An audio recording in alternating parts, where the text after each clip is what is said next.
Fala pessoal, Pastor Anderson Silva aqui. Seja bem-vindo a mais um episódio do nosso podcast Tretas e Diálogos. E hoje estou muito feliz, nós estamos recebendo uma convidada especialíssima, tá? Aperta o cinto aí que vem coisa boa. Doutora Gabriela Brambila, é? Isso. Eu sempre confundo seu sobrenome. Se apresente aí para o nosso pessoal. Quem é tu? De onde tu vem, para onde tu vai? Sou Marília Brambila, Marília Gabriela Gil Brambila. Sou brasiliense, sou advogada, sou professora de Direito Penal. Sou especialista em crimes sexuais e tribunal do júri. Tá aí, daí que vai vir a treta, né? Nós vamos tratar desse assunto que eu acho muito importante. Sou mãe, sou bastante religiosa dentro da fé que profetizo e sou uma fã sua incondicional. Eu estava vindo aqui no caminho falando para minha amiga que toda vez que eu me sinto assim um pouco encolhida dentro de mim, sobe um balãozinho da sua live e aí vem aqueles ensinamentos fenomenais, porque a religião não é só para quem a profetiza. A palavra religiosa é uma palavra de acolhimento, independentemente de onde venha. Né? Então, eu adoro a sua voz, ela me causa assim uma tranquilidade, ela me passa uma paz, e eu só tenho que te agradecer por esse convite, eu também estou muito feliz de estar aqui. Eu já falei para você, só estou esperando a hora da gente marcar um jantar para você conhecer a Keila. Eu furei com ele. Eu acredito que você vai amar conhecê-la. A gente se conheceu em alguns contextos conturbados, aspas, juridicamente falando, daqui a pouco a gente chega lá, mas o que mais me marcou, que eu sempre espalho, né? A gente vive numa época de intolerância religiosa. Hoje mesmo eu fiz um comentário numa publicação, acho que não foi do Metrópole, foi outro jornal, que o Ministério Público do Rio de Janeiro estava processando um pastor por ele afirmar que acho que orixás e tal eram demônios, alguma coisa assim. Aí o meu comentário foi lá, cara, que época social chata que a gente está vivendo. Toda religião tem deuses e demônios. Então não há ecumenismo, não há uma convergência religiosa entre religiões. Há parâmetros que distinguem as religiões. O que a gente tem que fazer? Respeito, consideração pela pessoa humana, do tipo assim, ó, pro evangélico, o Deus do Islã é um demônio. Pro muçulmano, o Deus do cristianismo, aspas, está errado. Bababá, bababá, bababá. O que a gente tem que fazer? Rir. Um dia eu vi uma mesa, um rabino, um espírita, um esotérico, um evangélico, um católico. E aí? Não, tu vai pro inferno. E tu também. Tu também. E, cara, e todo mundo rindo no final das contas, sabe? Então, eu acho que a gente está indo para o lugar errado. Pegar o abstrato da religião e colocar nas mãos do poder estatal, definir o que é crime ou não, religiosamente falando, é equivocado. Eu acho que a gente tem que ir para o lado da educação, do tipo assim, ó, eu sou católico, eu sou muçulmano, a gente não tem que ver nossos deuses e demônios. Eu acho que você não tem que falar da religião do outro. É isso, a gente tem que ver os seres humanos, do tipo assim, caramba, e foi o que... Eu disse tudo isso para voltar ao nosso primeiro encontro. Cara, que top, né? Eu evangélico, pastor, aí você já foi bem assim, você chegou lá, eu fui no seu escritório, disse, preciso de uma advogada, um amigo em comum, né, te indicou e falou que você é casca grossa nesse assunto aqui. Aí você falou bem assim, você tem certeza que você quer contratar uma macumbeira? Aí eu falei assim, não tô em busca de um casamento, tô em busca de um advogado. E a gente riu pra caramba, e acho que no segundo, terceiro encontro, por onde eu vou, eu gosto de levar a construção do nosso respeito, da nossa amizade. Sim. E ali, sei lá, mais pra frente, cara, que pessoa maravilhosa. E você dizendo bem assim, olha, mesmo sendo macumbeira, você é um dos poucos caras como pastor que eu gosto de ouvir. Não baseado em dogma ou doutrina religiosa, mas do tipo assim, o que ele está falando é coerente, é bom e é verdadeiro. E assim deveria ser com todo mundo, sabe? Sim. Tipo assim, ó, tem um cara muçulmano falando que é certo. Por que eu vou rejeitar se é certo, bom e abençoador para os seres humanos? Então, não sei se você concorda comigo, né? A gente começar já assim com o pé na porta. Que época chata. Que as pessoas não se respeitam e se dividem por aquilo que é supérfluo, cara. O que é fundamental. A tua religião não te engrandece? Sim. Deveria te engrandecer? E por que tu tá diminuindo pessoas por causa de religiosidade? Primeiro, que como eu já antecipei, você não tem que falar da religião do outro, né?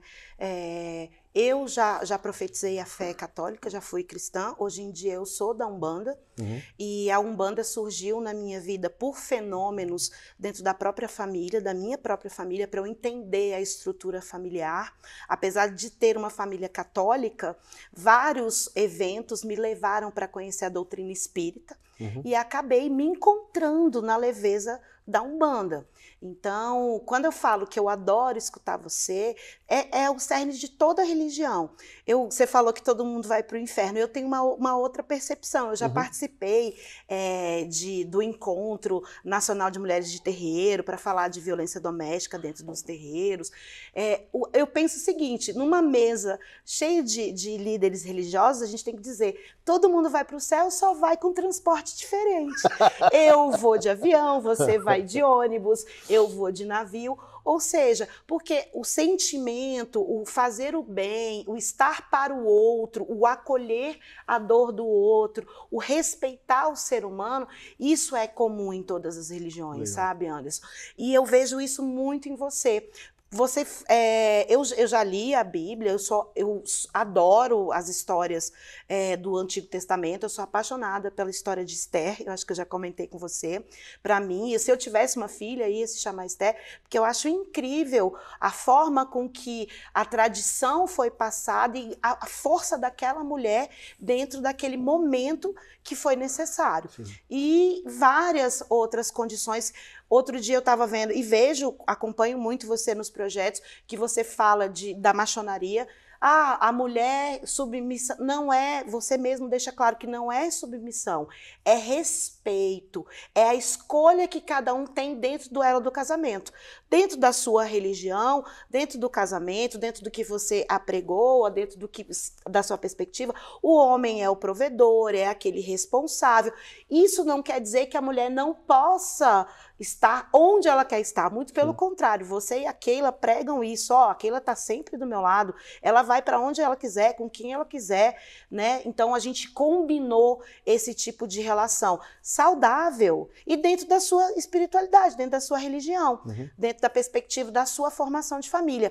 E eu não vejo você criticando os demais, a formação dos demais. Você sempre exalta aquilo que você acredita. É isso. Muitas vezes, e aí tem várias tretas mesmo que eu te acompanho, da questão de gênero, que você defende que não há gênero dentro da ideologia de escola, e tem uma perspectiva científica para isso, tem outra perspectiva para dizer que é possível essa ideologia. Então, assim, o respeito, acho que a própria Constituição Federal, já que você falou, minha advogada, a própria Constituição Federal faz com que todo mundo possa ter a liberdade de expressão e dentro desse limite de respeito ao outro, de efetivamente não afrontar o outro. Pois é, eu acho que eu vou de avião para o céu. Você acha que você vai como? Ou até de teletransporte. Pegando um gancho um pouco nessa fala, todo radicalismo religioso, ele é danoso para a nossa construção como sociedade. Então, eu vejo, às vezes, muito evangélicos e católicos, principalmente nessa época de bipolaridade política. Aprovaram uma lei em não sei em qual país, tiraram a Bíblia da biblioteca pública, tiraram a Bíblia da escola. Aí eu penso assim com os meus botões, né? Meu Deus, foi isso que Jesus ensinou? Ele pediu assim, lutem, façam da sua doutrina, no caso, o que está na Bíblia, pegue a Bíblia e transforme num projeto de lei. Que loucura que é essa? Assim, por isso que eu comecei dizendo bem assim, o maior ensino de uma religião é a cidadania. Sim. Se torna um cidadão melhor, entendeu? Do tipo assim, se você tem algum combate público para fazer, que a sua vida demonstre isso com elegância. Sim, sabe? Que esse enfrentamento seja cortês, Né? Então, o que a gente vem dizendo e vem presenciando, que nem você falou, está muito chato. As pessoas não sabem mais escutar, as pessoas não sabem digerir para discutir, no sentido de debater, como a gente está fazendo aqui. Eu estava falando hoje, vindo para cá, você é o yin e eu sou o yang. Eu sou a cara, você é o coroa, mesmo eu sendo mais nova, mais velha que você, né? Poucos meses, a gente tem a mesma idade, assim. Então, assim, e nisso surge um respeito, uma admiração que eu tenho por você, pela sua pessoa, pelo que eu já pude presenciar, do tratamento familiar que você tem. Então, assim, não impede, acho que a gente tem cada vez mais acabar com essa bipolaridade, de esquerda, de direita, são ideologias que devem encontrar um equilíbrio, sim, né? E as diretrizes estão na nossa Constituição, Anderson. Tá lá, liberdade religiosa, você pode profetizar sua fé, eu posso a minha, respeito mútuo, todos somos iguais perante a lei, homens e mulheres. Então, assim, isso são as diretrizes mínimas, básicas que a gente tem que cumprir. Mas sabe que o radical não entende, seja ele quem for, político ou religioso, a laicidade do Estado. Por isso que eu estava falando isso. Tipo, tiraram a Bíblia da escola. Sério mesmo que tu quer a Bíblia na escola e tu respeita a democracia e laicidade? Porque, por exemplo, vamos lá, numa escola, tá? Sim. Tem a criança evangélica, sim, tem a criança espírita, tem a criança candomblessista, umbandista, islâmica, ateia, satanista. Vamos lá, coitado da professora e do professor de ensino público. Porque assim, ó, vamos lá, entendeu? Eu quero ir nessa biblioteca, porque eu quero folhear todos esses livros. Não, vamos lá, do tipo assim, ó, formação para entrar na sala de aula. Primeiro o hino nacional, porque o governo que está aí é federal. Não, hino nacional. Não, vamos lá, hino nacional, aí hino nacional. Agora oração para criança católica, porque ninguém pode ser excluído, né? Oração da criança católica. Acabou? Acabou. Agora é a oração do evangélico. Mas que evangélico? O evangélico tradicional, o evangélico pós-moderno, o evangélico calvinista, o evangelho arminiano, pentecostal, neopentecostal, aí tem que fazer todas as orações. Agora é o tapetinho para o menino muçulmano fazer a oração 3 vezes aqui voltado para Meca. Agora é o menino espírita, agora é o menino esotérico, agora é o menino candomblessista, agora... Aí do tipo assim, ó, o que o professor de ensino público faz? Porque se o Estado é laico, se pode uma religião, pode todas. Sim. E por que uma está ofendida que seu livro sagrado não é obrigatório na escola? Porque se a Bíblia é obrigatória na escola, o Alcorão tem que ser, Sim. a Bíblia católica tem que ser, a Bíblia do Mórmon tem que ser. Então, assim, eu penso, né, que o maior atraso das religiões, seja ela qual for, é não estar ensinando ao seu povo cidadania. Do tipo assim, ó, a sua doutrina só tem valor, aspas, dentro do seu templo. Fora do seu templo e do seu lugar sagrado, o que vale mais é a sua cidadania e seu estilo de vida. Se você quer apregoar, evangelizar, que você faça isso através da sua vida. Mas não pegue a sua religião, nem seu livro sagrado e queira normatizar o país inteiro, dogmatizar o país inteiro, baseado na sua doutrina. Então, como evangélico, eu falo isso e eu denuncio isso. Que coisa grotesca. Do tipo assim, ó, você quer enfiar a Bíblia. Vamos lá. Vamos falar de ideologia de gênero, ou teoria queer, academicamente falando. Eu não tenho, Marília, nenhum problema com a sexualidade alheia. Meu grande problema é, olha, um dos meus projetos que eu fomento é para amparar transexuais arrependidos. Eu acho que é um grande prejuízo humano a gente chegar para uma criança e transicioná-la, porque ela pode estar arrependida como adulto. Isso aqui vai caber discussões, porque tem várias opiniões sobre o assunto. Mas eu lido com um adulto arrependido, sim, mas ok? Aí, posso fazer um parênteses? Quem tem que decidir isso é a medicina, concorda? São os especialistas. Concordo demais. Mas, por exemplo, quando entra o debate político religioso, o meu posicionamento é, olha, há um dano e eu acho que com amparo médico, com amparo familiar, a gente pode levar esse indivíduo ou essa criança a focar no seu desenvolvimento humano e transicionar sua sexualidade num momento de clareza onde ela não possa ter arrependimentos. Ponto. O que eu não estou falando como religioso, que eu sou contra a dignidade do homossexual, do transexual, do pansexual. Porque, por exemplo, ele é cidadão. Sabe por que eu tô falando da medicina? Entendeu? Porque quando a gente estuda direito médico, que a gente se aprofunda um pouquinho mais nas obrigações dos profissionais de saúde, você tem que ter um termo de livre consentimento e esse consentimento tem que ser esclarecido.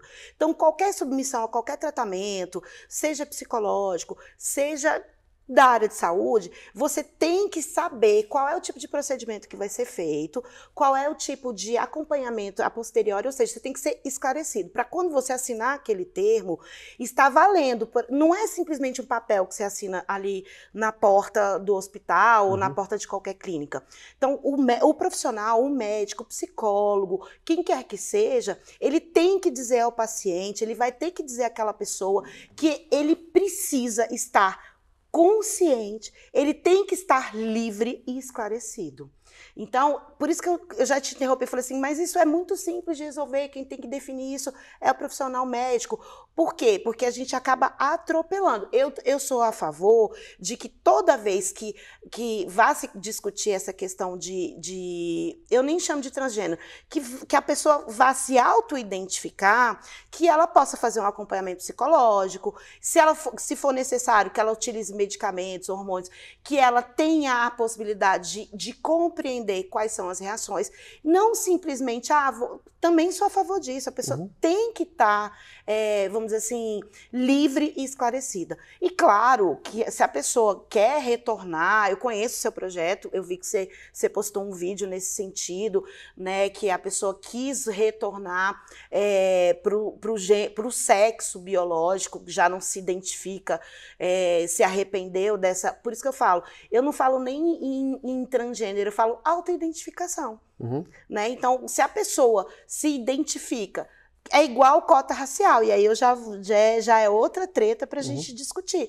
Então, se a pessoa tem essa condição, se ela tem essa liberdade, é igual o consentimento válido para qualquer outra coisa, Anderson. Né? O consentimento válido para a ingestão de bebida alcoólica, o consentimento que na lei fala que tem que ser maior de 18 anos, o consentimento válido para a prática de ato libidinoso. Então, e olha que interessante, quando você pega dentro do dispositivo legal consentimento válido para a prática do ato libidinoso, o maior de 14 o tem. Se for de forma livre e esclarecida, consciente... O adulto não está cometendo um crime. Maior de 14 anos, não. Se não tiver exploração sexual, se não tiver nenhuma forma de tráfico de pessoas, se não tiver o que a gente chama de temor reverencial, se não tiver de forma alguma um constrangimento, e tem até uma teoria que a gente chama de teoria do Romeu e Julieta. Quando você tem uma diminuição, um espaço mínimo de idade, por exemplo, um adolescente de 17 anos com uma adolescente de 13 anos. Ele, em tese, estaria cometendo ato infracional análogo ao estupro de vulnerável.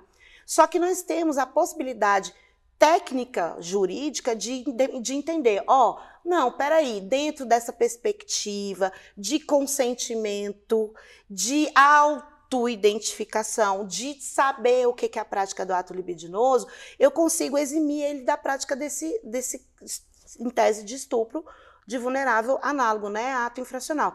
E isso, dentro de uma perspectiva de desenvolvimento sexual saudável, é aceito. Claro que não um maior de 30 anos com a menor de 13 anos, o STJ já disse que não pode beijar, não pode... Vamos um exemplo, o cara 25, a menina 15, 16. Não, se tiver discernimento, se ela não estiver em nenhuma condição de vulnerabilidade permanente ou temporária, a prática de sexo não é de ato libidinoso, não é crime. Isso é a doutrina jurídica ou assim, o cara vai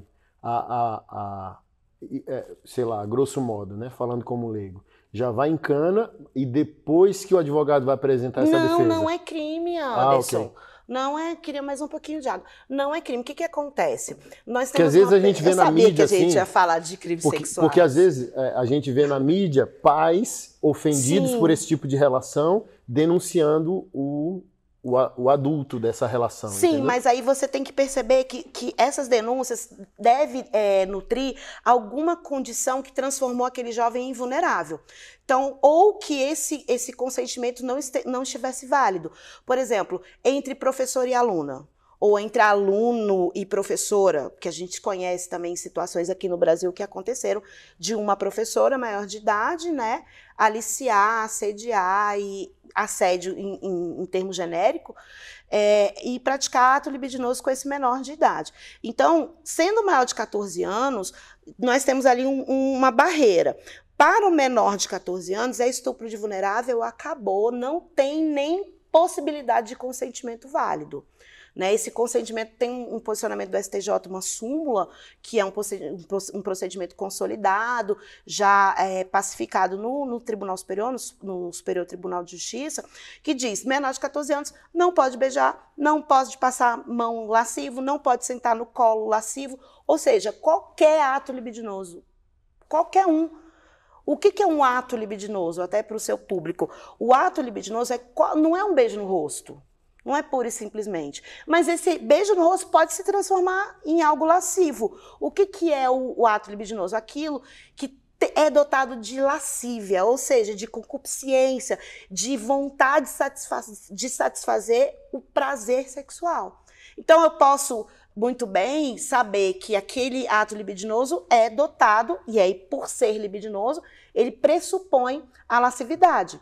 Então, um abraço, um apalpar lascivo, um pegar, que é diferente. Hoje a gente tem a importunação sexual, que é um crime relativamente novo, que o passar de mão na bunda, no metrô, a esfregadinha no ônibus, é importunação sexual. Por quê? Porque aquele que está fazendo isso, o que ele está fazendo isso? Para satisfazer a lascívia e ofender a dignidade sexual daquela mulher, porque em regra é a mulher. Agora, para o maior de 14 anos, se ele tiver discernimento, se ele não for temporariamente vulnerável, por exemplo, está sob a influência de alguma substância que tire a capacidade de autodeterminação. Ser o líder religioso que usou da vulnerabilidade. O líder religioso, assim como o professor, assim como o padrasto, o pai, a gente tem o que a gente chama de temor reverencial. Ok. Né? Então, se essa relação acontece e a própria pessoa, a criança, porque a Convenção Internacional de Direitos da Criança diz que é criança até completar 18 anos. Essa criança entre 14 e 18, que nós chamamos no Brasil a partir de 12 a 18 de adolescente, ela, submetida a esse temor reverencial, ela pode ser vítima de estupro de vulnerável. Né? Então, ela naquele momento ela está sofrendo um constrangimento, uma violência em relação a esse temor reverencial, ou o que a gente chama, esse temor reverencial pode ser estupro, dependendo da situação. Porque o estupro, ele pode ser em relação a vulneráveis, o 217A, e ele pode ser em relação às pessoas não vulneráveis, que está lá no artigo 213, e aí qualquer um pode ser vítima de estupro no Brasil. Então, homens e mulheres, né, qualquer ser humano que tiver ali violentada mediante violência ou grave ameaça, for constrangido, coagido a praticar qualquer ato libidinoso ou praticar naquela outra pessoa, comete o crime de estupro, né? É vítima de crime de estupro. Então, a partir dos 14 anos, existindo, por exemplo, o rapaz tem 18 e a menina tem 14. E eles estudam na mesma escola, eles nutrem uma admiração, não há violência, não há nenhum tipo de constrangimento, absolutamente nada. Aquela maior de 14 anos, ou aquele maior de 14 anos, ele pode praticar ato libidinoso com o maior de 18 anos. Agora, o que vai acontecer? Quando esse menor, ainda menor de 18 anos, ele é explorado sexualmente, ele é submetido a condições de qualquer tipo de constrangimento para a prática desse ato libidinoso, aí sim. Aí pode ser importunação sexual, aí vai depender do ato libidinoso em si. Né? Qual foi o tipo de violação, porque todos os crimes sexuais nós falamos de dignidade sexual, que vem da dignidade da pessoa humana. Não tem mais aquela história de costumes, né? Então a gente fez já em 2005, depois da CPI da pedofilia mista, a gente fez uma mini reforma no Código Penal. Nós trouxemos a revogação do crime de sedução, do crime de adultério. Essa CPI foi aquela que o Magno encabeçou? Malta? Sim, que foi antes, que gerou o projeto que alterou o Código Penal em 2005, que ele não foi tão, vamos dizer assim, profundamente como nós que estudávamos na época. Eu já participei, inclusive participei de projetos de lei de natureza de proteção das mulheres. Esse de 2005 eu não participei, mas o de 2009 eu já participei pela OAB. Então você tinha ali em 2005 uns crimes contra os costumes, onde o estupro, a mulher era vítima, a sedução tinha que ser mulher virgem, né? O rapto tinha que ser mulher honesta. Você tinha também lá a condição do crime de adultério. Tudo bem. Por que isso foi alterado? Porque não era mais compatível com a dignidade sexual e a liberdade sexual da Constituição de 88. Porque a gente tem um Código Penal de 1940, que entrou em vigor em 1942, onde ele traz uma série de crimes. Então, para ser considerado crime no Brasil, você tem que ter lá um tipo penal, uma descrição de uma conduta e uma pena prevista, né? Então, qualquer conduta criminosa necessariamente, obrigatoriamente tem que ter essa descrição, o que a gente chama de preceito primário e preceito secundário. Por exemplo, matar alguém. Então, está lá no artigo 121 do Código Penal. Matar alguém. Tem um verbo, tem uma pessoa certa e determinada, que a gente chama de objeto material no caso do homicídio, e tem pena, reclusão de 6 a 20 anos, que é o homicídio simples. Quando o adultério ainda era crime, qual que era a pena? Mas aí, a pena racionalmente eu não peguei esse tempo, assim, como adulto, né? Não, eu peguei, né, pastor Anderson? Eu comecei a advogar, eu era estagiária, mas minha OAB é de 2003. Então, em 2005, eu cheguei a ver o crime de adultério na prática. Dava cadeia isso aí? Não, na época, era crime de menor potencial ofensivo. Só que o que acontecia? Não era só as mulheres adúlteras. Olha aí. Você não tinha ali, era totalmente desconhecido que algum homem estava submetido àquele tipo de crime. Né? Então, o que acontecia? Geralmente surgia essa acusação na disputa de guarda de criança, na pensão alimentícia, quando o tal do adultério ainda era uma das violações do casamento que gerava a perda da pensão. Então, você tinha esse enfoque muito em cima da mulher. Né? E aí revogou o rapto, eu até costumo brincar com os meus alunos e falar assim, não tem mais mulher honesta, tá? O padrão mudou, agora... E não é isso, porque você tinha realmente um padrão de honestidade imposto pela sociedade. Tanto é que o nome do capítulo, do título é Crimes contra os Costumes. Então você vem numa sequência dentro do Código Penal, crimes contra a pessoa, crimes contra o patrimônio, aí crimes contra os costumes.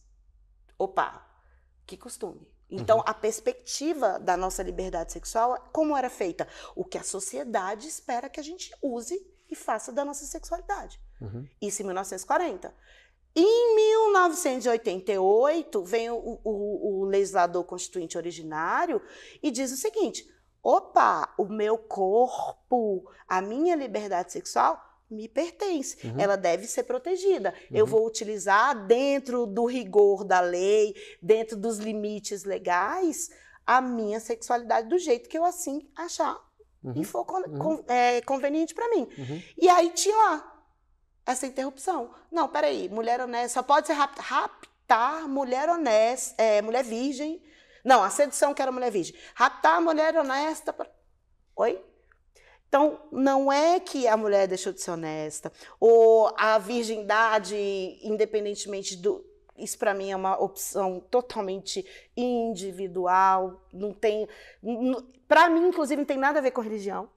Né? Então, a gente profetiza religião diferente. Eu acredito que, na minha religião, a gente tem essa questão de não trocar energia com qualquer um, não entregar o seu corpo e a sua alma, o seu espírito, o seu perispírito a qualquer um. Mas a gente chegar ao nível de entregar, aspas, ao Estado a regulação dos nossos corpos é anacrônico, né?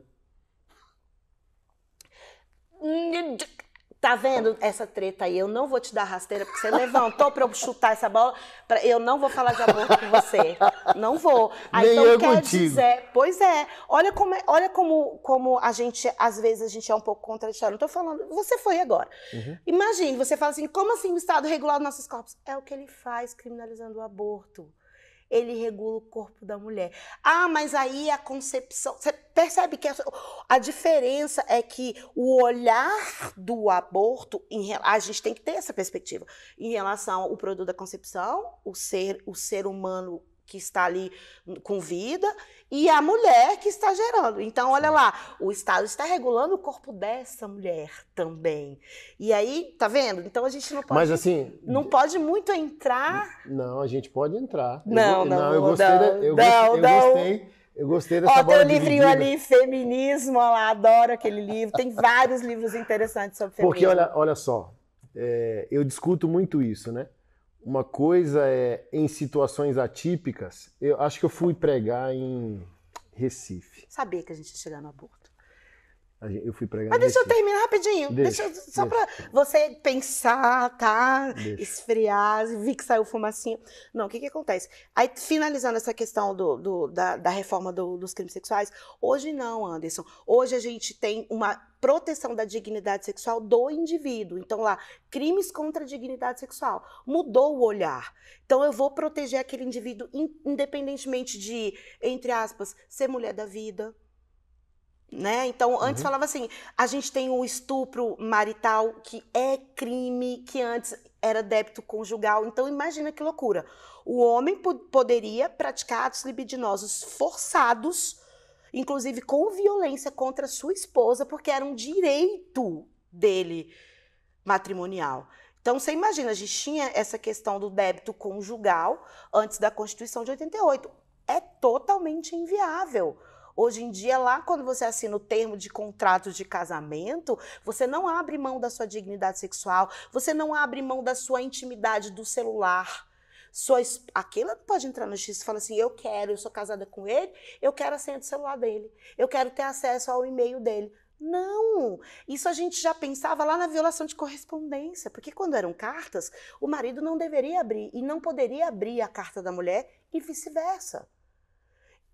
Você não tem obrigação legal de fornecer à sua esposa ou a quem quer que seja a senha, nem a polícia.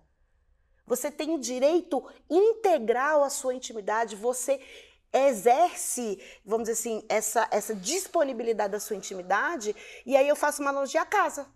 Seu celular é sua casa. Quem entra no seu celular? Quem você quiser que entre. Então, olha que interessante. O celular, a intimidade, junta com o pensamento da intimidade da casa, é a mesma coisa. Então, a polícia pode entrar na sua casa só em situação de quê? De flagrante delito, em caso de desastre, para salvar alguém, ou com ordem judicial durante o horário pré-estabelecido pela lei. Então, o seu celular é igualzinho. Então, faz o quê? Uma autorização judicial para busca, aí dentro dessa busca eu tenho que ter uma autorização judicial para quebrar, e mesmo assim você não é obrigado a dar a senha de celular, né? Forma alguma você no Brasil é obrigada a produzir prova contra si mesmo, aquilo que possa te incriminar. Então, são essas coisas que a gente tem que pensar, que a gente tem que racionalizar. Hoje em dia, a sua dignidade sexual, a minha dignidade sexual de crianças e adolescentes, que é o foco, você tem um trabalho fenomenal de proteção a crianças e adolescentes, principalmente a crianças com autismo, então a proteção dessas crianças em relação à sua sexualidade, e eu acho isso fantástico, porque ao mesmo tempo que elas devem ser protegidas, elas devem ser incentivadas a se entender como ser humano e um ser sexualizado. Sim. Né? Então a gente tinha aquela discussão do DAO, que acho que a gente já passou um pouquinho, que hoje acho que a gente está discutindo também em relação ao autismo. O nível de consentimento, de discernimento para ele se entender como um ser humano completo, que ele possa praticar ato libidinoso, que ele possa se casar, porque tem, chama nível, né, de autismo. Tem autismos... Nível de suporte, 1, 2 e 3. Porque o suporte 1 é aquele que precisa de atenção, mas ele consegue praticar. O 3 é aquele que não consegue e que você tem que incentivar para ele se entender como construir autonomia, dar autonomia, não é isso? Então, você imagina, a gente fazia isso com o Down, agora a gente estava... Então, o importante é a gente proteger e trazer dentro dessa perspectiva que essa pessoa se entenda como ser humano. E isso a gente tem esse denominador comum. Quem quer que seja tem que se entender como ser humano. Top. Vamos voltar para o aborto. Ai, sabia. Eu gosto muito de refletir sociedade, né? principalmente com o fator religioso, que quando é radical... Então a gente está numa polarização política que eu penso o seguinte, ó, nem esquerda nem direita se preocupa com a dignidade humana. A gente vê uma extrema esquerda dizendo o seu corpo, sua regra, a mulher autônoma até com a dignidade da autonomia da vida daquela criança que está no ventre dela. Aí essa extrema esquerda, ela inocenta a criança nascida que vai para um caminho criminal. Então, ó, tá vendo o criminoso ali? Ele é inocente, ele é reflexo da maldade sociológica. Ele não teve direito dado a ele para que ele pudesse escolher diferente. E essa mesma esquerda é a favor da morte da criança no ventre, da criança não nascida. A extrema-direita, ela é a favor da criança não nascida. Aí, se a criança nascida deu errado, ela é a favor do bandido bom, bandido morto. Por isso que eu volto à origem do ensino religioso verdadeiro. Ele tem que ser cidadão e não polarizado politicamente. Porque, vamos lá, a gente ampara tantos problemas sociais aqui, né?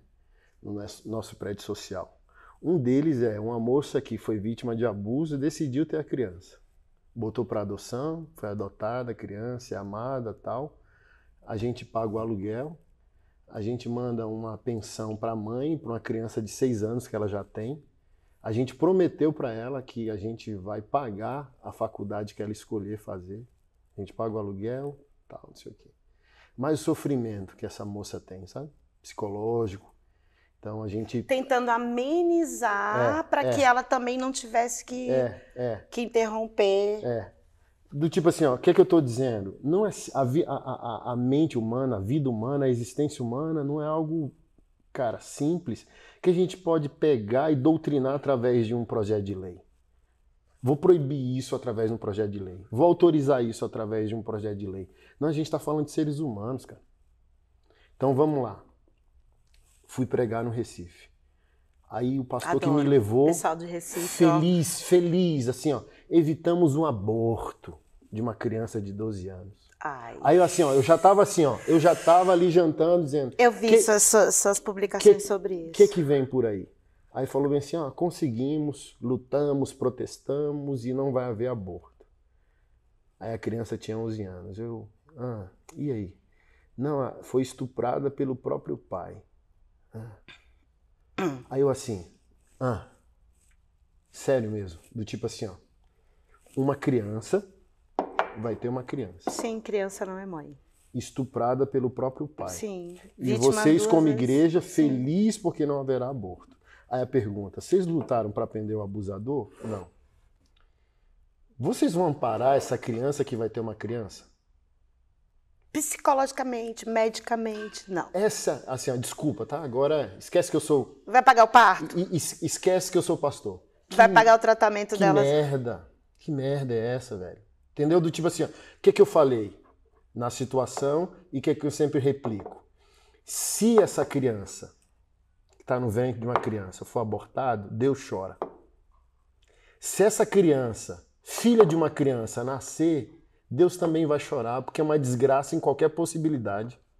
Então, do tipo assim, ó, o que eu quero dizer, não dá pra gente pegar o sofrimento humano, seja ele qual for, aborta, não aborta.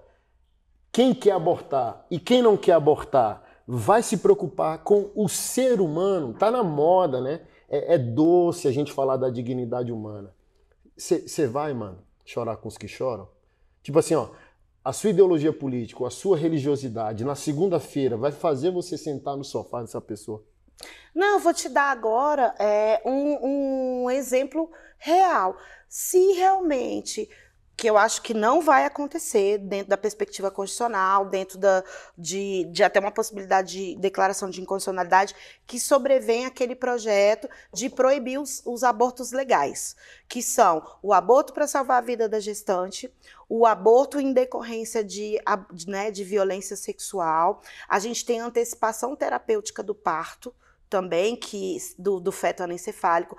Se você retirar essas possibilidades que já existem na lei desde 1940, desde antes, a perspectiva dessa possibilidade é anterior. Você como dentro desse seu pensamento, dessa sua linha, você vai dar creche, você vai dar auxílio médico, você vai fazer acompanhamento psicológico, você vai dar cesta básica, você vai fazer o que em relação a essa mãe e essa criança? É a pergunta que eu faço. Né? Então, tipo assim, ó, eu não quero. adianta... Você perguntar para mim se é a favor do aborto? Não. Mas eu entendo que em situações e situações é muito complexo. Assim, ó, o que eu não gostaria que a ideologia interferindo na possibilidade de um aborto legal transformasse o aborto em quase um método contraceptivo. Do tipo assim, ó, generalizasse uma irresponsabilidade sexual por parte das mulheres. Mas não é assim. Não, o aborto sim, não é assim, tipo nem assim, quando ele é legal. Mas o verdadeiro temor, eu vou colocar assim. É que você faça um aborto na farmácia. É isso. Né? Entendeu? Que você... Não, mas obviamente que eu não sou desumano a essa possibilidade. Eu faço essas perguntas pro meu povo, pra igreja, do tipo assim, ó, você tá igual papagaio de pirata no Instagram, mano. Você vai se envolver com sofrimento humano? Que é isso, pô. Você tá lá, eu sou pró-vida. De que vida? Se você comemora o bandido que foi executado. De que vida a gente tá falando? Porque quem é pró-vida é vida para todo mundo. Da vida que não nasceu e da ressocialização de um criminoso arrependido. Então, tipo assim, qual o meu drama religioso? Tem aquela série que tá na Netflix, a gente pode achar no YouTube também, Human, né? Humano em inglês. Tem um negro lá. Eu não assisti. É não, boa? Ou até arrepio. Vou dar um spoiler. Pequeno. Aí tem um cara lá, sangue no zóio, vida louca, um negão assim, que você olha e você já sente o drama. Aí ele senta, cara de mal, mordendo o lábio, e começa a falar. Matou uma mulher, executou uma mulher com requintes de crueldade e a filhinha dela. Executou as duas. Aí ele foi falando porque estava preso. Aí um belo dia ele diz assim, né, foi condenado à prisão perpétua com execução, cumpriria alguns anos para depois ser executado. Aí ele falou que recebeu a visita. Tem visita para você. Aí ele pensando, não tenho família, quem é que tá aí? Quando ele foi ver, era a tal da Agnes, uma velhinha, uma senhora, mãe da mulher executada e avó da criança executada. Aí foi lá visitar ele e eu te perdoo. É porque o perdão é aí começou, pra mãe. Não, sente o drama. Perdão é sente dela, o drama, é libertador sente pra o drama. ela. Aí, ó, não parou de visitar o cara. Amar o cara, cuidar do cara, levar um bolo, levar um tal. Esse cara, desumano, seco, agressivo, Você sabe que violento, minha religião explica bem isso, né? Ele começa a chorar, ele diz assim, ó, eu não sei o que é amor. Meu pai pegava um fio de eletricidade desencapado, começava a me agredir, dizendo-me assim, é porque eu te amo. Então eu entendi desde criança que amar é impor dor. E foi o que eu sempre fiz na minha vida. Aí o cara começa a chorar. Aí ele diz, a Agnes foi a única pessoa na minha existência que me ensinou o que é amor. Aí começa a chorar. Aí eu choro junto e eu entro num drama religioso, porque do tipo assim, hoje as religiões existem para lutar para que a sua doutrina se torne lei, para você impor isso ao país, e não para deixar o ser humano uma confortável. desumanidade.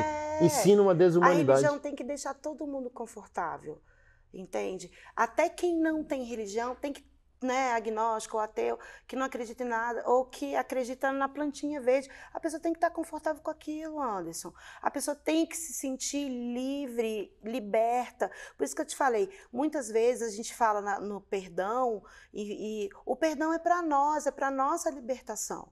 Então, eu perdoei. E ela foi além desse perdão, pelo que você explicou. Ela fez com que dentro dele, além do perdão libertador, que ele fizesse com que fosse digno de receber um amor verdadeiro ou alguma coisa nesse sentido de acolhimento. Então, assim, qualquer situação em que você queira, que você presuma o mal do outro, se isso te traz confortos, desculpa, você é sádico. Né? Então, esse sentimento de olho por olho, dente por dente, vingança privada, isso já está abominado desde a época medieval. né? Não tem aquela história. Cada vez que eu verifico, que eu percebo uma situação de um crime grave em que os comentários vêm, tinha que ter morrido, porque tinha que ter feito aquilo outro. Gente, não foi essa escolha que a nossa Constituinte fez. A gente escolheu que aqueles menores de 18 anos, né, em conformidade com os tratados internacionais, são inimputáveis diante da lei. A gente escolheu que aquele, por enquanto, né, até está sendo discutido, aquele menor de 21 anos que ainda está com a personalidade terminando de se formar, vai ter um benefício para diminuir um pouquinho a pena. A gente escolheu que aquele que confessa o crime, que colabora com as investigações, ele vai ter uma diminuição de pena. Então, assim, são escolhas que a gente... É como se fosse assim, a gente tem um pilar constitucional da dignidade da pessoa humana, a gente tem isso como fundamento constitucional, como um princípio constitucional, né? E aí a gente começa a rediscutir isso, a gente começa a... Porque por isso que a gente fala de regressão nessa questão dos abortos. Você tem lá, muitas vezes, e aí eu já vi muita gente discutir, mas os abortos que estão lá não são abortos, são antecipações terapêuticas do parto. Isso é uma questão médica, porque a antecipação terapêutica do parto, você tem uma regulamentação específica para permitir o número de semanas. Então, a gente veio discutindo, inclusive, o número de semanas, o que causaria, qual método abortivo causaria dor, crueldade em relação ao produto da concepção, aquela vida que está sendo gerada. Então, a gente tem que, sabe, Anderson, tirar essa máscara e dizer assim, vamos discutir. A minha religião também não permite o aborto, Anderson.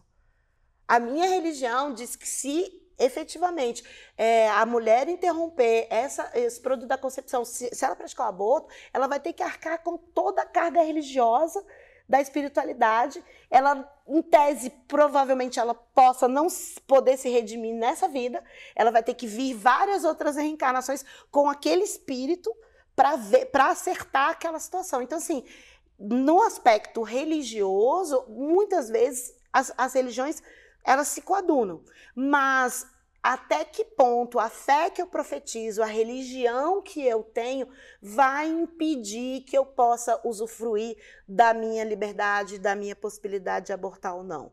Eu, particularmente, como te disse, a minha religião não permite. Você é a favor do aborto? Eu tenho um filho de 22 anos, eu não fiz aborto, não sei se acontecesse uma violência sexual comigo, que o produto da concepção sobrevivesse, se eu ia conseguir ter dignidade para gerar o produto da concepção, se eu ia querer fazer o aborto, eu não sei, que nem você falou, não tem como a gente imaginar. E é sempre mais fácil legislar a vida do outro e se ver na situação. Não tem como eu imaginar. Agora, eu dizer, não, a partir de agora, que nem você falou, porque é muito simples, Anderson, quando dentro do sistema, com o machismo estrutural, a misoginia, você imaginar que nós estamos doutrinando ou impedindo que corpos sejam ali valorizados. Isso eu não estou falando só de mulher, não, Anderson, estou falando de cor preta, eu estou falando de crença religiosa, eu estou falando de todos os aspectos de indígena, de etnia, porque tanto é que o crime de racismo, acho que o seu público é muito enfático nesse tipo de combate, de enfrentamento ao racismo, é raça, cor, etnia, religião, procedência nacional. E agora a gente fala de orientação sexual também, né? Então, assim, como é que eu vou... a Bios falou uma coisa fantástica. Se você tiver que falar alguma coisa do cabelo de uma mulher preta, não diga. Se você tem alguma coisa para dizer da minha religião, fale bem da sua, esqueça a minha. Uhum. Se você tem alguma coisa para criticar o outro, não faça. É aquela história da fake news que a gente dissemina muito, a gente fala assim, você realmente olhou, você leu, você confirmou a fonte, é verdadeiro? Se não, não passa para frente. Né? Aquilo ali vai ajudar alguém, aquilo ali é importante para a vida de alguém, ou aquilo aqui tem apenas cunho difamatório, ou você vai se colocar nessa massa de manobra para disseminar, para aviltar a reputação de alguém, ofender a honra de alguém? Não, se não tem. É isso que eu acho que está muito chato, voltando ao início da sua primeira frase. O mundo está muito chato porque eu estou muito preocupado com o outro. Vai cuidar da tua vida. Uhum. né? Pô, você tem boleto para pagar, você tem filho para criar, você tem cliente, um monte de cliente o dia inteiro para você dar satisfação, um monte de profissionais do direito que você tem que ali estar sempre disponibilizando seu tempo. Eu despacho com o juiz, eu tenho que despachar com o desembargador, ministro, preparar sustentação oral, fazer júri, fazer um monte de coisa. Cara, eu não tenho tempo para isso, para criticar o outro. Agora, quando você vê uma pessoa de sucesso, que você... Eu tenho várias alunas que são advogadas criminais, Anderson, que eu vibro, pode falar o nome delas? Com certeza. A Mariana, a Fabiane, a Hanna, elas são advogadas criminalistas, atuantes, que eu tenho o maior orgulho de falar assim, gente, olha, eu despertei nelas a vontade de advogar nessa área, que é muito difícil isso acontecer em mulheres. Né? Hoje em dia a gente está numa crescente, por quê? Porque é uma situação em que você vai estar sempre no ambiente hostil, você vai estar numa delegacia, ou você vai estar num fórum, ou você vai estar dentro de um tribunal, para discutir o que? O pior do ser humano, que é o crime. Se ele fez, se ele não fez, eu já vi você ser é muito vítima. perseguida por ser advogada criminalista, assim. Eu vi uma situação. Não, ninguém gosta de advogado. Ninguém gosta de advogado. A gente tem um meme. O juiz não gosta de advogado, o promotor não gosta de advogado, o advogado não gosta do advogado. Só quem gosta de mim é minha mãe, e olha lá, né? Mas a sociedade entra num juiz de valor se você deveria ou não defender aquela pessoa que está sendo acusada? Quando é em relação à mulher, é mais ainda.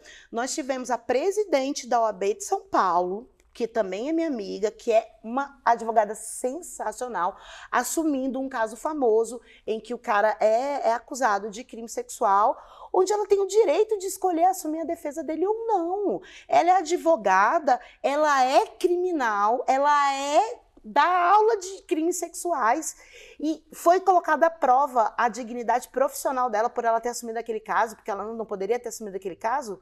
Como assim?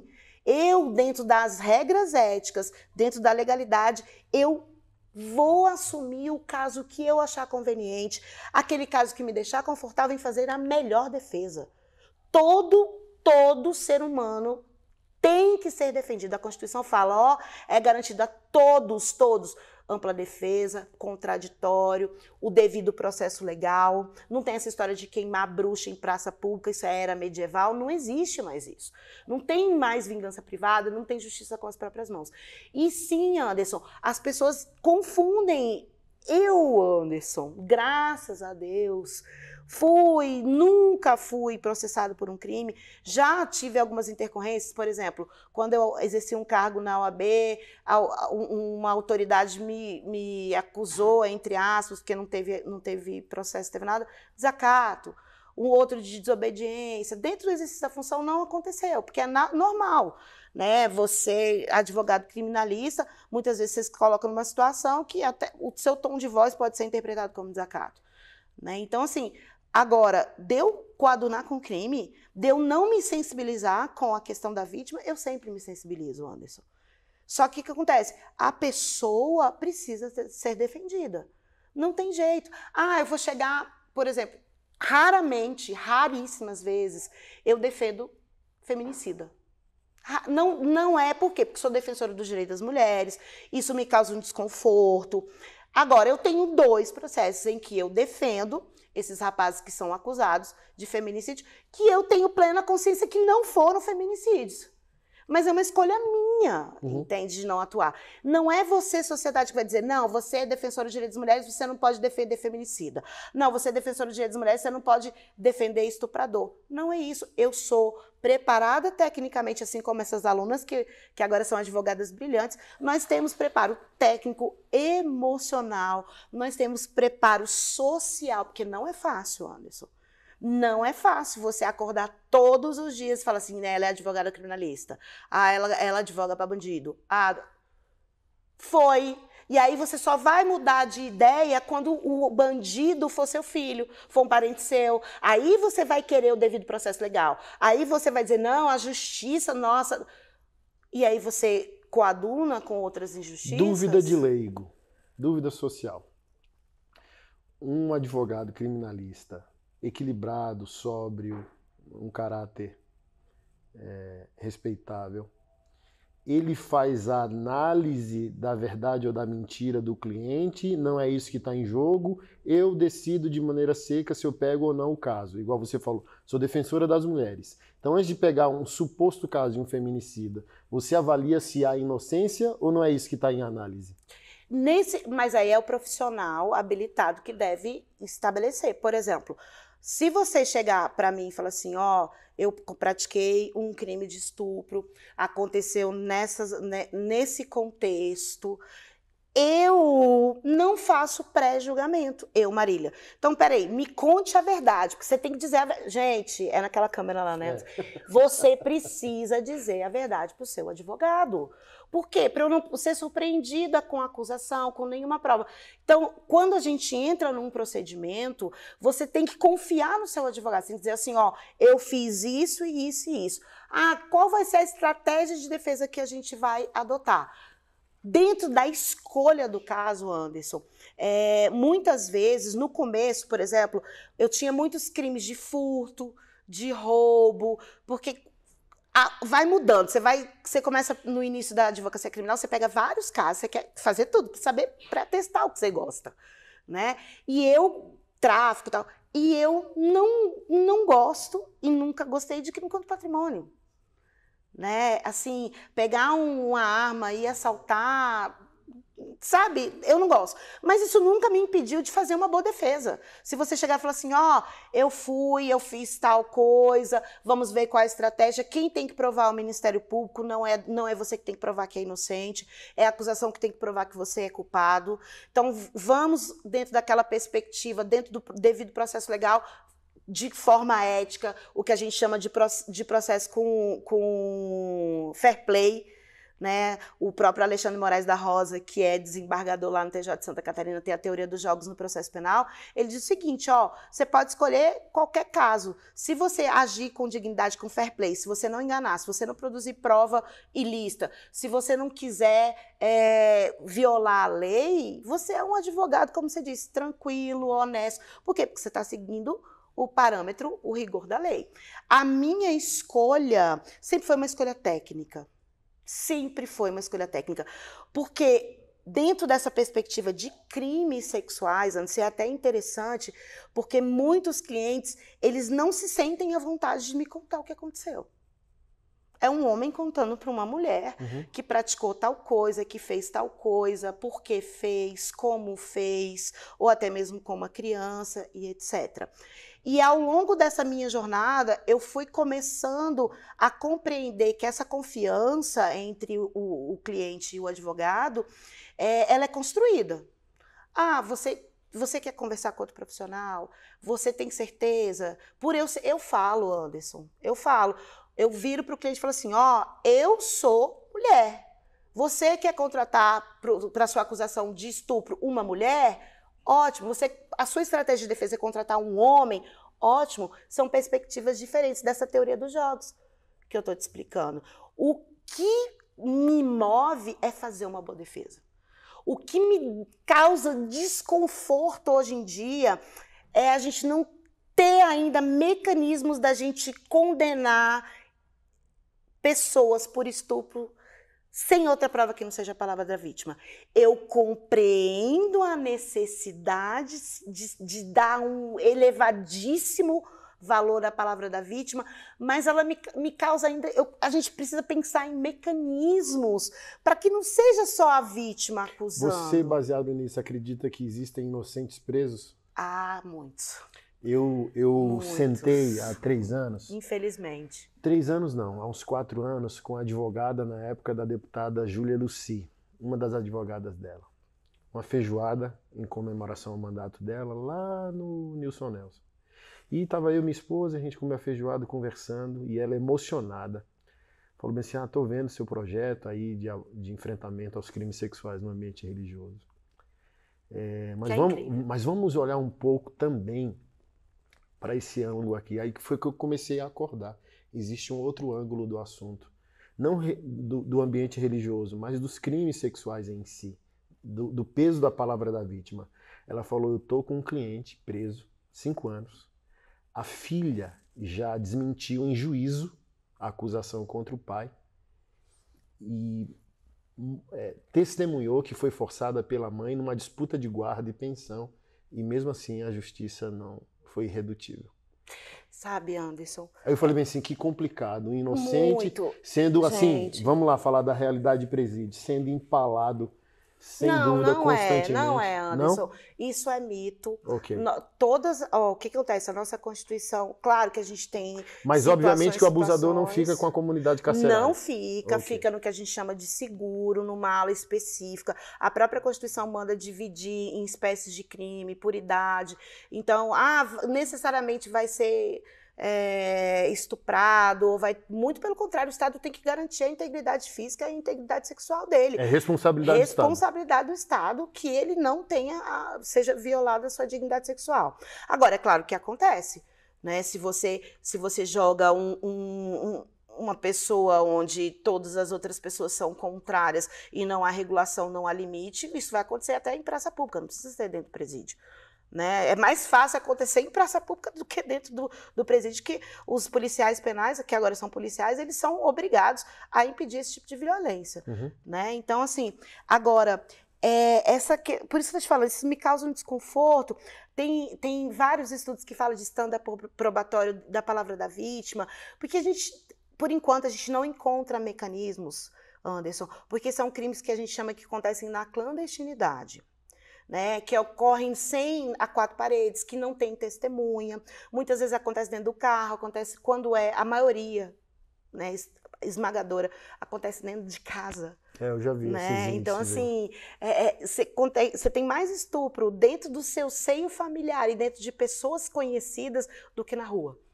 Né? Então, você imagina a loucura, onde você deveria estar mais protegida ou protegido.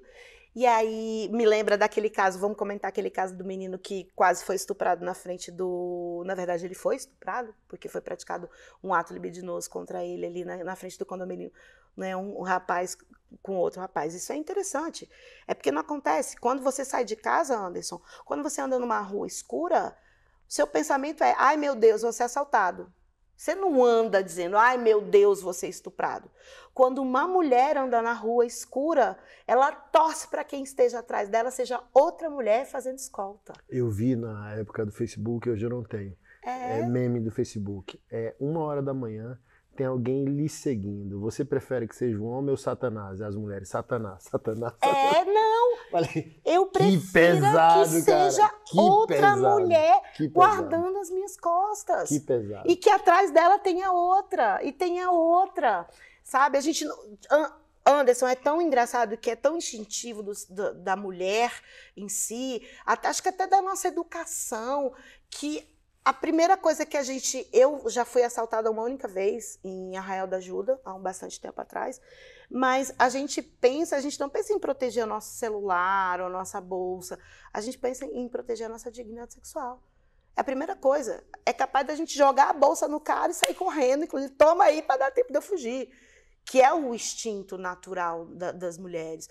E vocês nem imaginam que isso possa acontecer, não é algo cultural de se violentar, né, corpos de homens, nem em ônibus, nem em metrô, nada disso. Quando a gente fala em importunação sexual, a gente pensa na mulher vítima. Quando a gente pensa em estupro, apesar do homem poder ser estuprado, a gente pensa que na maioria esmagadora, não de vulnerável, porque nós temos estatística que no estupro de vulnerável, os meninos vulneráveis também são alvos constantes dessa forma de violação à sua dignidade sexual e ao desenvolvimento sexual saudável. Mas o que a gente tem que esperar, aí me perdi, volta, dessa questão do estándar probatório da palavra da vítima. Eu escutei de uma desembargadora num julgamento que a gente tratava, e aí eu acho interessante, porque é onde a religião, às vezes, ela não está totalmente dissociada. Nós temos uma teoria no direito que nós chamamos Síndrome da Mulher de Potifar. Opa! E eu já vi você comentando sobre a Mulher de Potifar. E olha que engraçado, qual é o nome dela? Da Mulher de Potifar. Uhum. É a mulher de Potifar, né?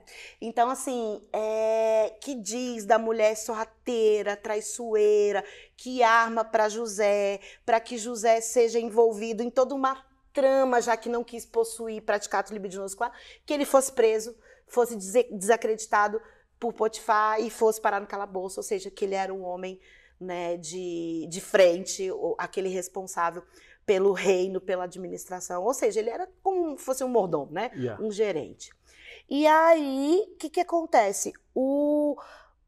Você constrói um pensamento jurídico quando a mulher cria essa situação de dizer, quando existe prova desse caso que você falou, a menina disse que a mãe armou e obrigou. Isso é síndrome da mulher de Potifar. É aquela mulher ardilosa, aquela mulher que fez todo... Isso é utilizado no direito.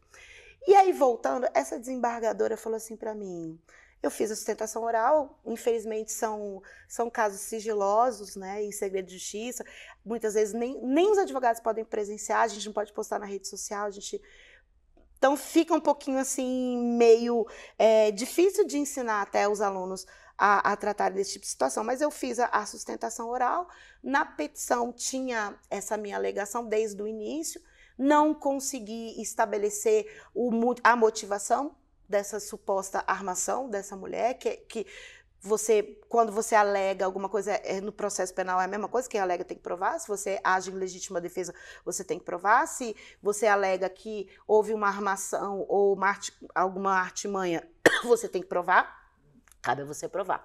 Então, dentro dessa perspectiva, eu falei, Marília, me causa estranheza você, uma defensora dos direitos das mulheres, falando ainda em síndrome de mulher de Potifar. E aí eu virei para a desembargadora e falei assim, Excelência, eu ainda não encontrei dentro do meio jurídico nenhuma expressão que eu pudesse atribuir a 0,0000009%. Sabe aquele exame de DNA que é 99,9999 e tem um 1%? O 001?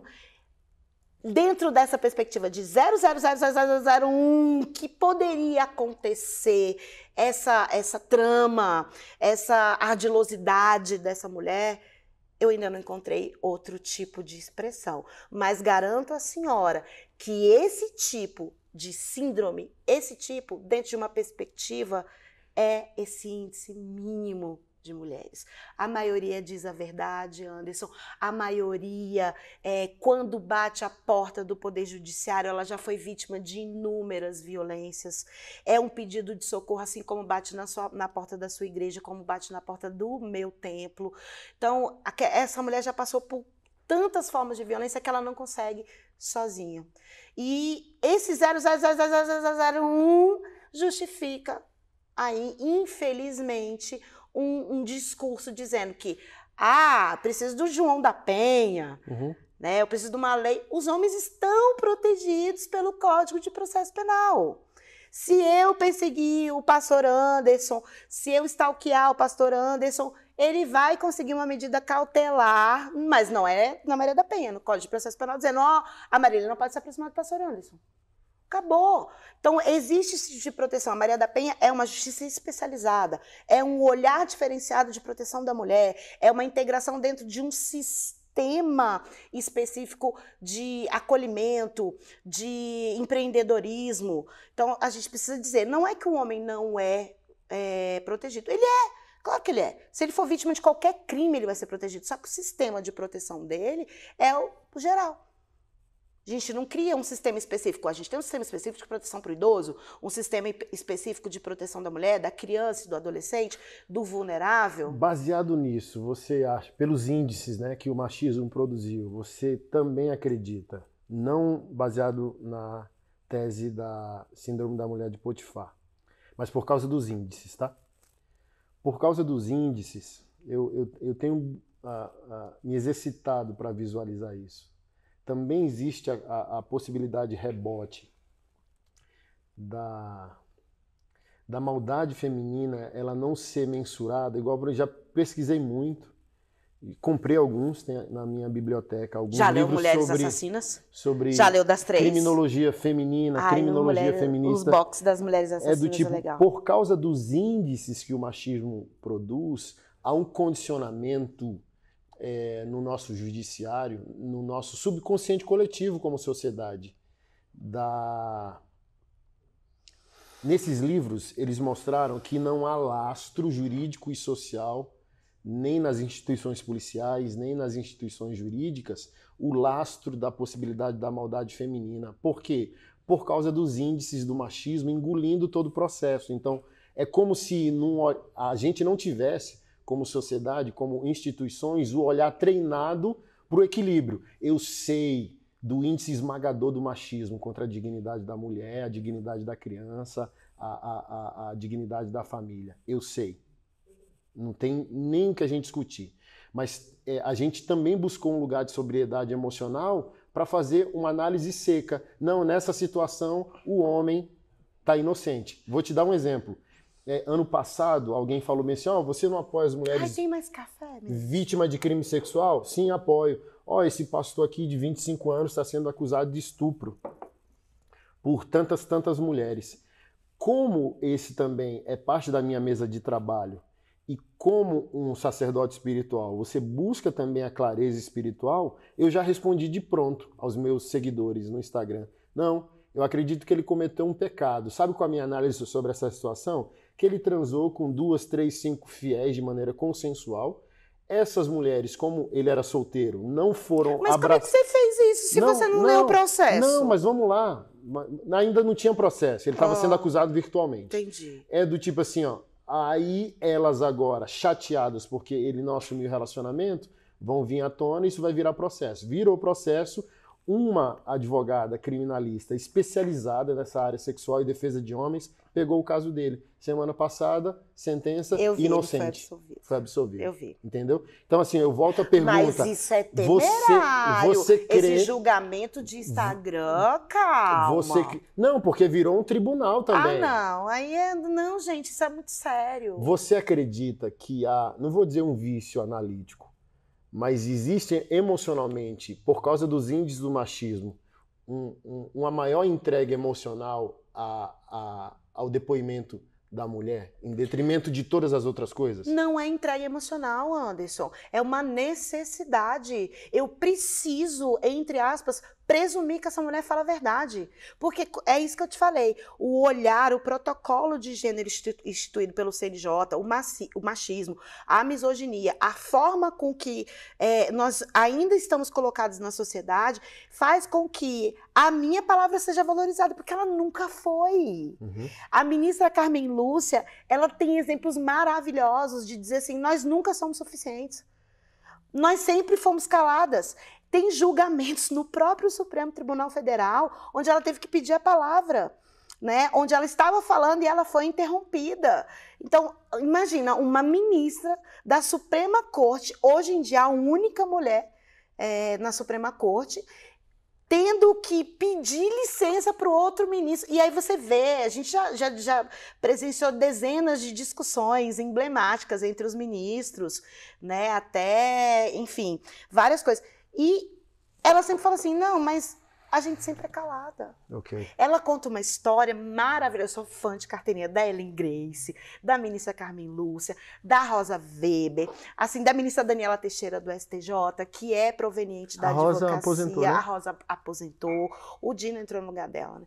Então, assim, ela fala o seguinte, que um dia foram entregar, não sei se você já ouviu essa história, foram entregar um envelope na casa dela, que ela mora aqui em Brasília, né? A residência dela é aqui, ela é mineira, de Montes Claros. Eu sou apaixonada. Teoria dos jogos é isso, é você conhecer o seu jogador. Depois a gente pode falar um pouquinho de teoria dos jogos. Nossa, vai ficar enorme esse podcast. E o que acontece? Ela disse o seguinte, que mandaram entregar um envelope com um documento.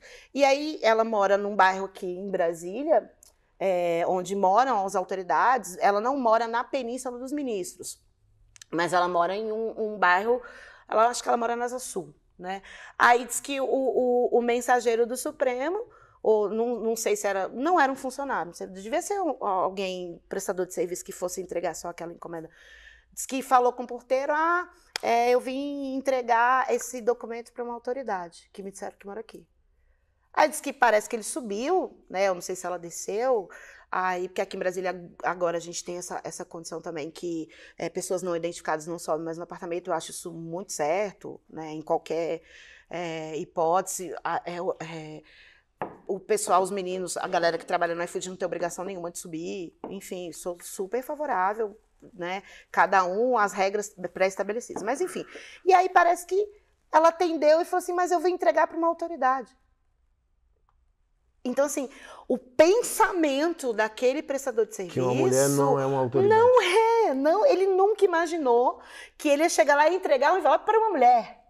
E ela conta essa história decepcionada, e eu também, Anderson. Quando a gente fala assim de empregos respeitáveis, de CEO, quantas CEO você pensa em mulheres? A única que vem é a Magalu, a Luísa, que agora nem é mais CEO, né? Não sei nem se é ou se já não foi, ou seja, mas aí você para e pensa a maravilhosa do Sabin, né? A dona do Sabin, a CEO do Sabin. Então, assim, você não faz essa correlação, sabe, Anderson? Há uma autoridade. Aí você fala assim, um juiz. Quando você fala um juiz, quando eu falo um juiz, eu penso porque aqui no Distrito Federal, a gente já tem tantas mulheres juízas, quase, a gente já está chegando no 50-50. Eu não penso em gênero, eu não penso em sexo. Quando fala assim juiz, eu penso em juízo. E aí, quem é o juiz ou a juíza? Quem é o promotor ou a promotora? Então, assim, eu não faço, acho que eu nunca fiz, tá? Eu acho que eu vim já com essa qualidade de fábrica, né? Acho que isso aí foi ensinado a mim, na minha casa, enfim. Mas eu não faço essa correlação, e a maioria faz. Há uma autoridade. Quando eu penso numa autoridade, eu não penso num cara. Eu penso numa pessoa. Mas, assim, pelo que eu entendi, você não fazendo, compreende quem faz, porque a mulher foi marginalizada desse... Sim, compreendo, mas não aceito. Ok. Não aceito mais. Se você está com essa compreensão é errada.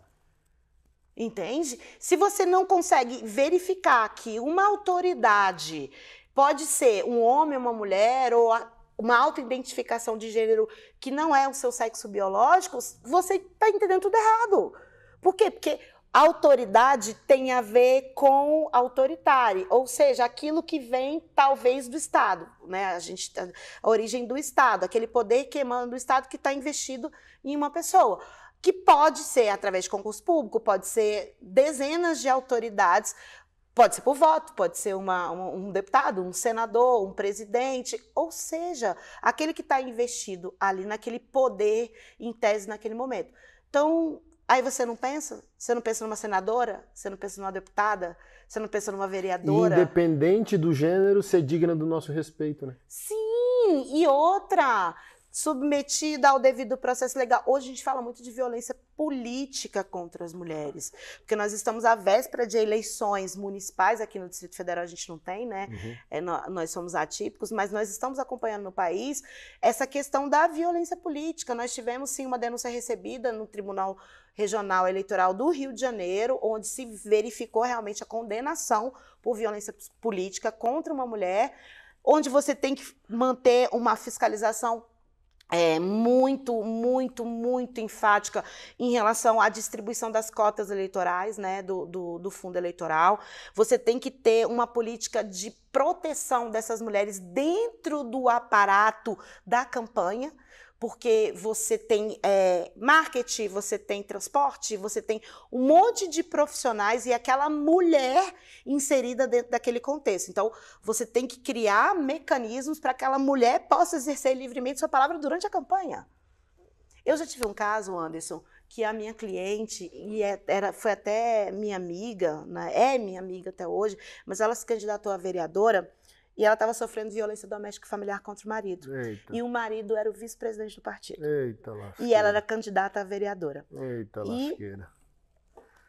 Na época, eu requeri uma medida protetiva de urgência, foi concedida a ela a possibilidade de afastamento, e ele foi proibido de frequentar os mesmos lugares, ou seja, a sede do partido quando ela estivesse lá, e a distanciamento em metros.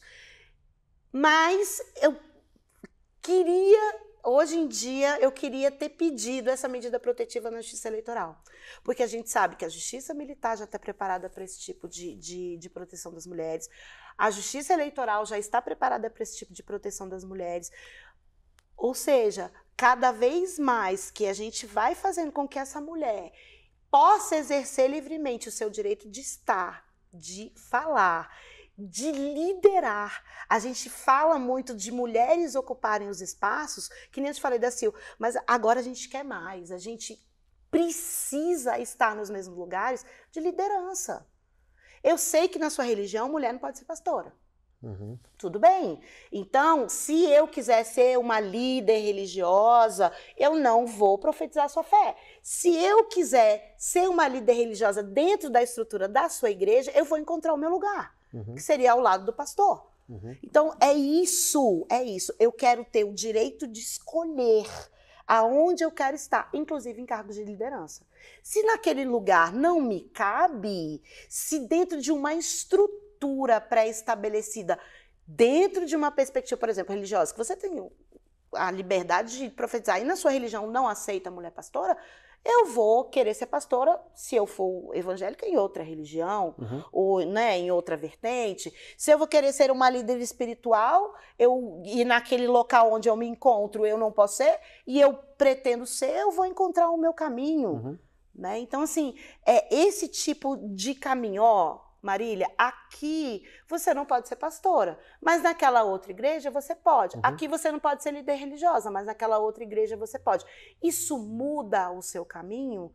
Não, isso muda a forma com que a sociedade admite a liderança a liderança feminina.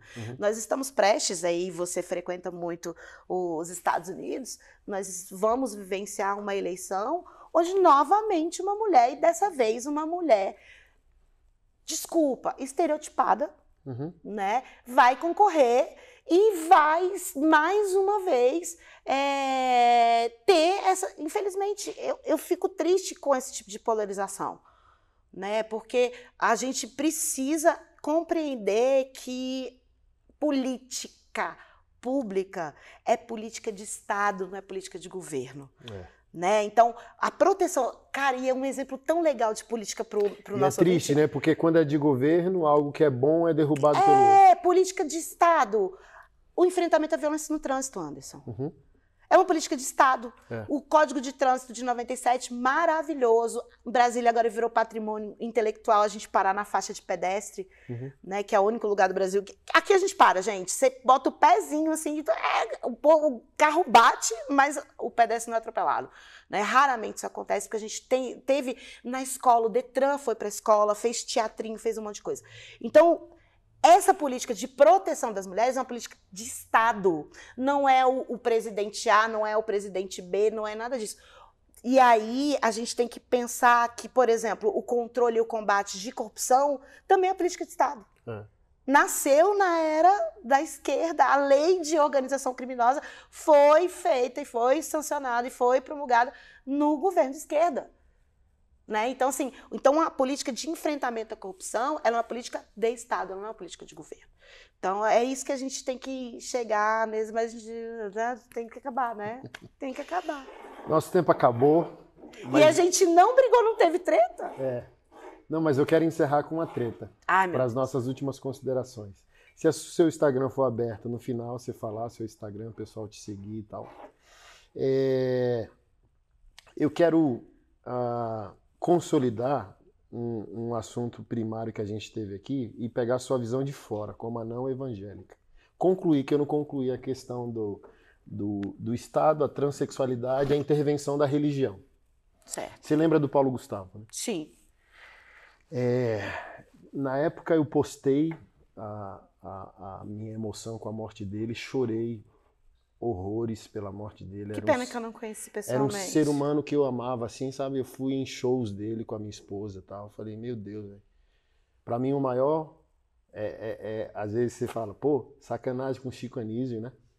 Mas assim, pra mim, né? é a minha geração, sabe? Pra mim, o maior comediante que o Brasil já teve e tal. Cara, chorei mesmo.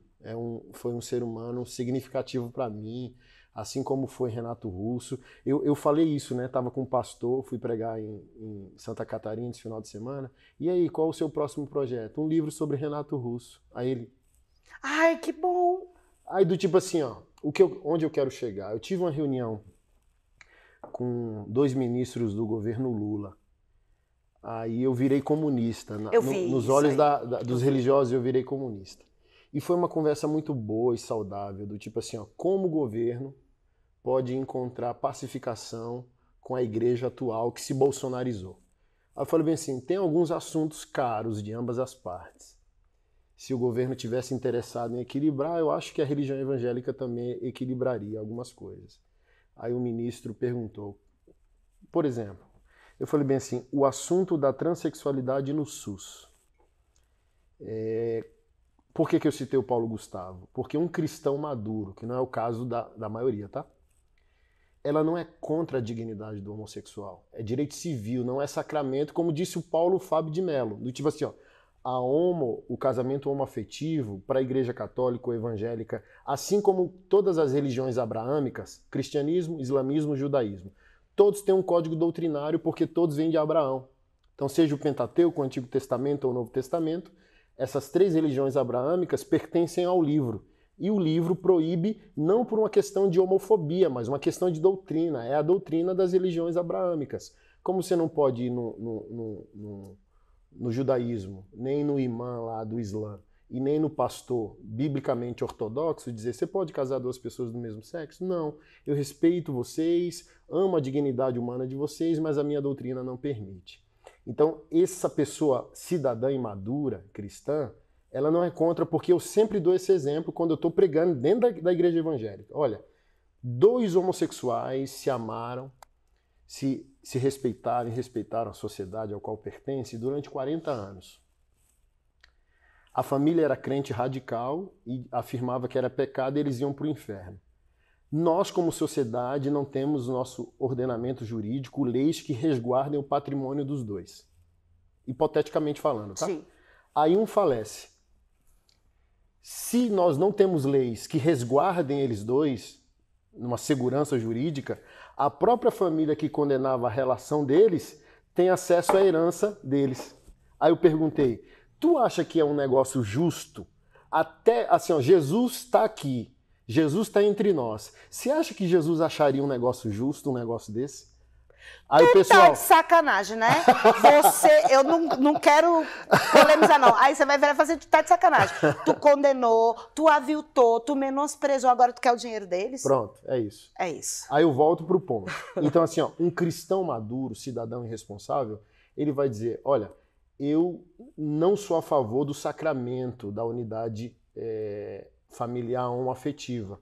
Mas eles são cidadãos, dignos de respeito, pagador de impostos e precisa de leis, dando segurança jurídica à relação, à união, ao patrimônio e ao que eles quiserem. Ponto final. Qual o objeto da guerra, eu vou dizer assim, política e ideológica no campo de ideias desse mesmo cristão que é equilibrado? Eu queria encerrar pegando uma fala sua sobre a questão da maioridade penal. Você usou a palavra assim, ó, personalidade e informação desse menor. Então, para pegar a sua visão, tá? Quando a gente fala que nós estamos no debate público para poder evitar uma transição, por exemplo, hormonal, sexual, de uma criança ou uma adolescente, é no mesmo raciocínio de que nós estamos lidando com uma personalidade e informação. Sim.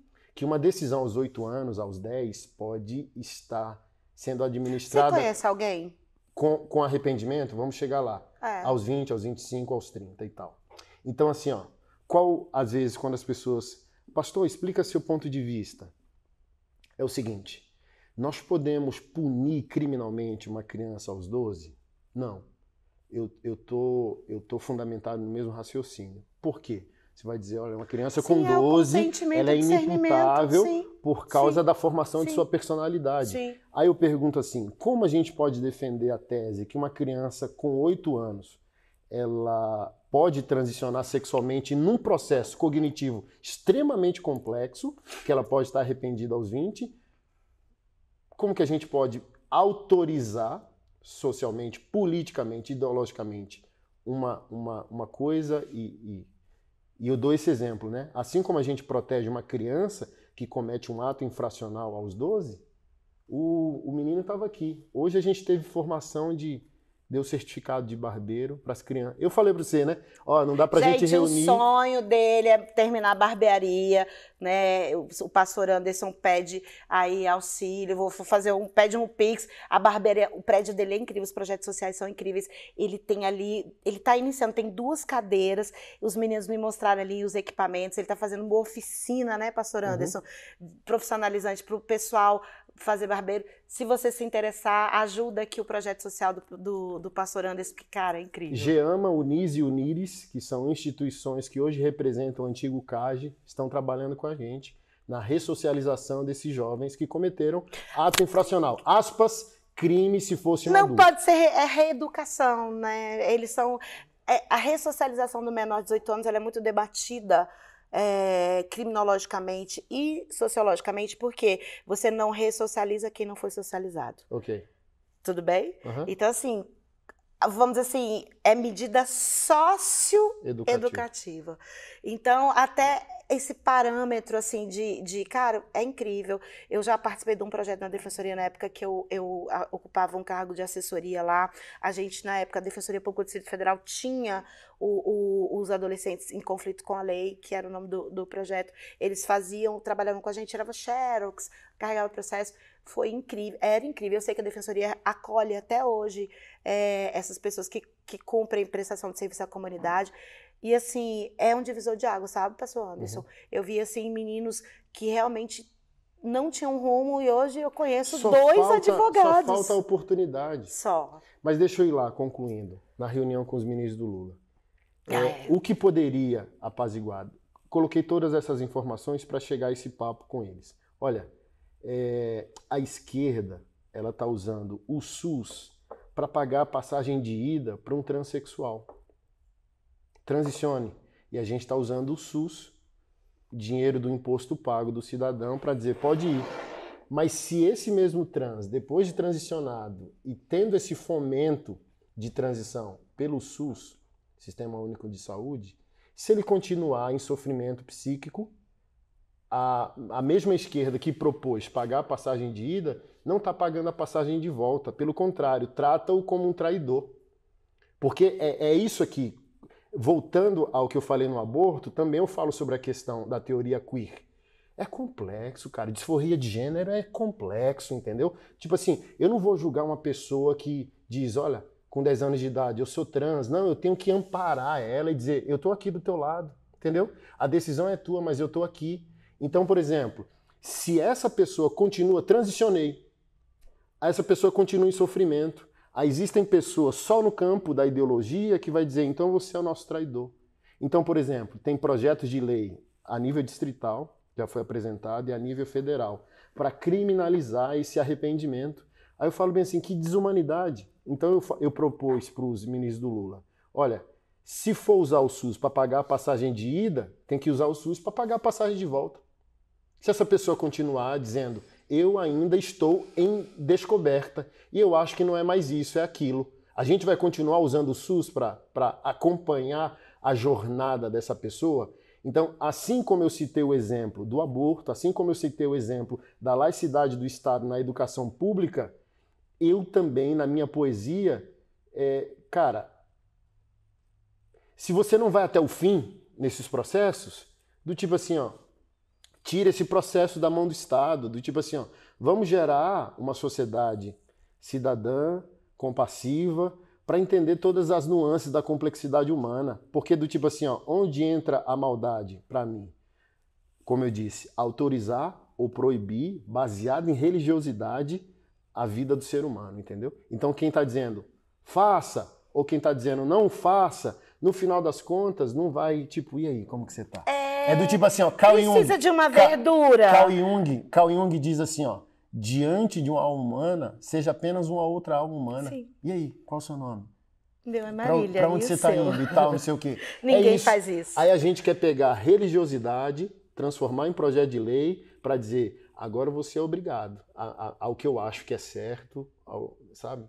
Você me pediu opinião, né, fora da esfera evangélica, dentro dos meus aspectos religiosos, das perspectivas.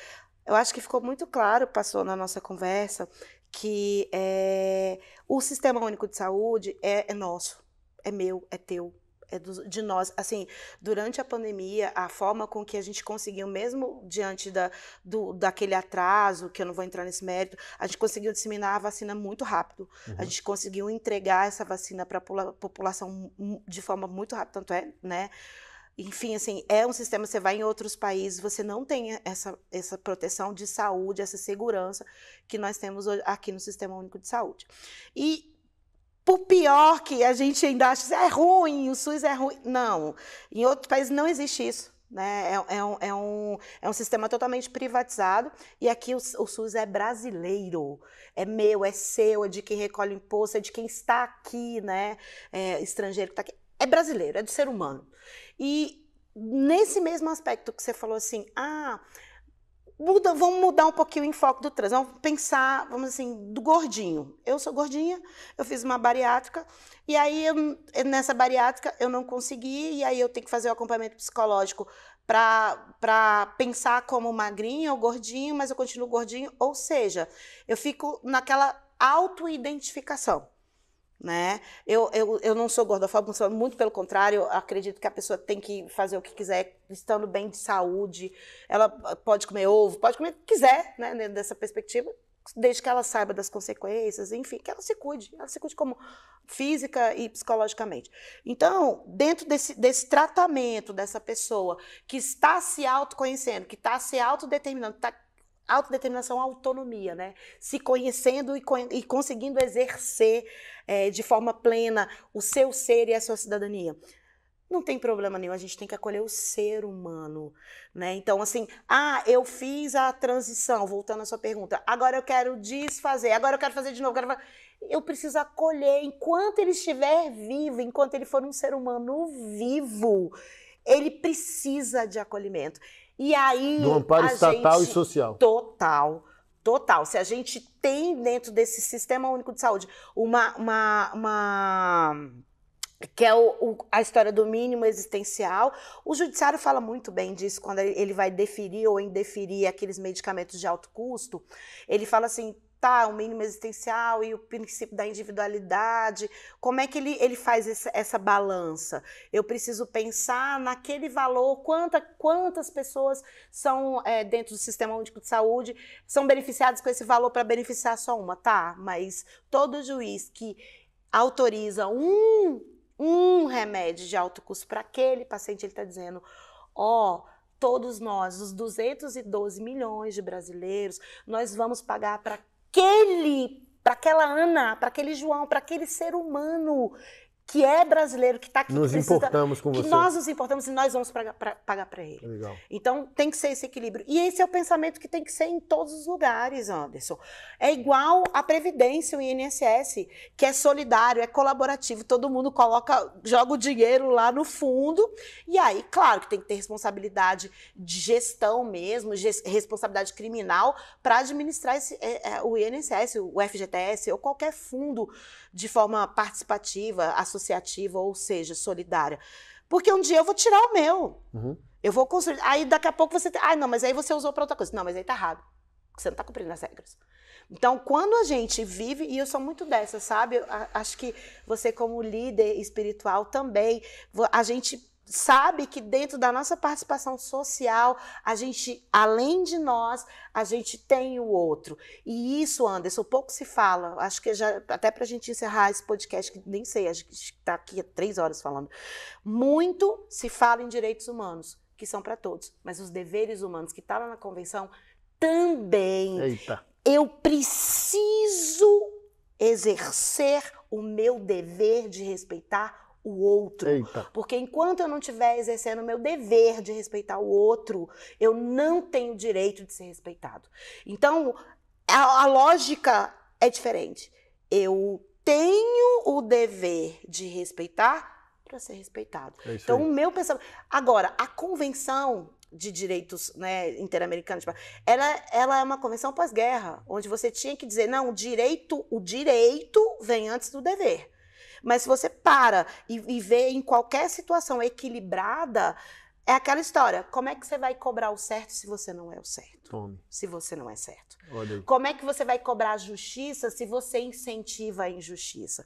Como é que você vai cobrar a sobriedade se você enche a sua cara? Como é que você vai cobrar a honestidade se você é estelionatário? Então, assim, a gente não consegue ser respeitado sem respeitar o outro. Ah, e eu só vou ter essa autonomia quando eu entender isso. Né? Então, eu acho que... Por isso que eu falei muito, né? E posso dar um nome a isso, fé cidadã, quando o assunto é fé. Temos que ter uma fé cidadã, porque, sei lá, considerar religiosamente a discordância doutrinária, a homossexualidade é pecado, na cabeça de muito religioso é a mesma coisa que a aniquilação da existência do outro. Do tipo assim, ó, o gay existe, o trans existe, mano. E ele não tá preocupado com a doutrina da sua igreja.